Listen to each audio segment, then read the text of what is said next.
In this video I will tell you about one of the greatest wonders of the world, the Egyptian pyramids. The pyramids of Egypt have stood for more than 4,000 years and still maintain perfect geometric proportions. The most famous of them is the Pyramid of Khufu, built around 2560 before our era. Its original height reached almost 147 meters, and some blocks weigh up to 80 tons. More than 2 million stones were used, each laid with centimeter precision. Modern engineers are amazed that this was achieved without cranes, iron, or concrete. Scholars still debate how the Egyptians managed such precision and durability. For the ancient world, the Pyramid of Khufu symbolized not only the pharaoh's power but also the organizational genius of the people. The Egyptians had no complex machinery, yet they possessed deep knowledge of mathematics, geometry, and astronomy. Built under the scorching desert sun and with limited resources, the result is even more astonishing. Even today, recreating such a project on the same scale would be incredibly expensive and complex.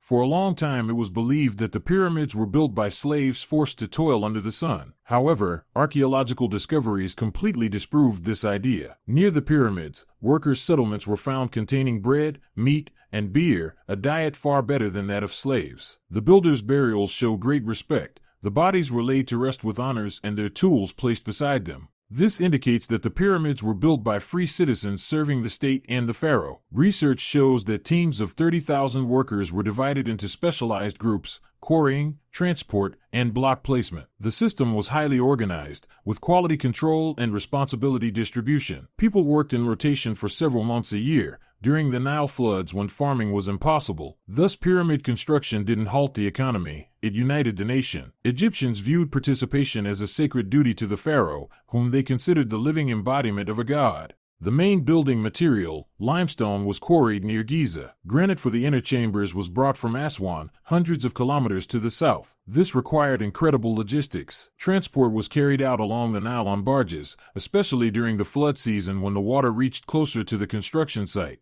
The stone blocks were dragged on wooden sleds, and workers poured water on the sand in front of them. This reduced friction by nearly half. Modern experiments have confirmed that this method really works. For loading and unloading, the Egyptians used ramps and wooden levers. Some tomb wall paintings show people pulling a block to the beat of drums, keeping rhythm together, true synchronization of hundreds of workers. Along with strength, precision and coordination were vital. A mistake in even one row could distort the entire structure. Therefore, every stage of delivery and lifting was supervised by skilled masters. How the blocks were raised and installed, this remains the main mystery. Scholars have proposed several hypotheses, all based on engineering logic. The first theory suggests a long straight ramp leading from the ground to the top of the pyramid. But for Khufu's pyramid, such a ramp would have to be nearly a kilometer long and require more material than the pyramid itself. The second theory proposes a spiral ramp wrapping around the structure as it grew. This design would be more compact and allow access to any level but would require very careful planning.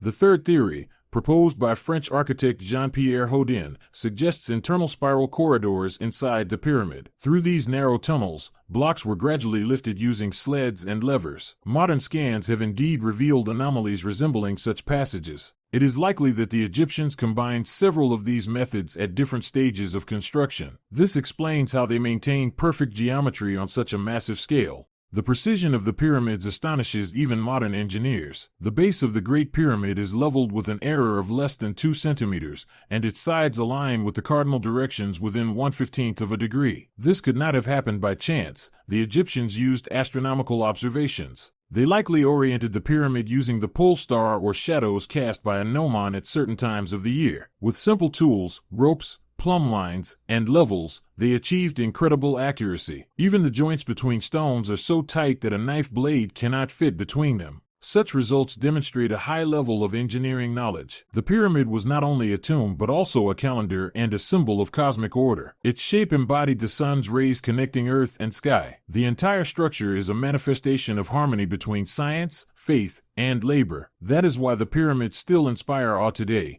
a living testament to the genius of an ancient civilization.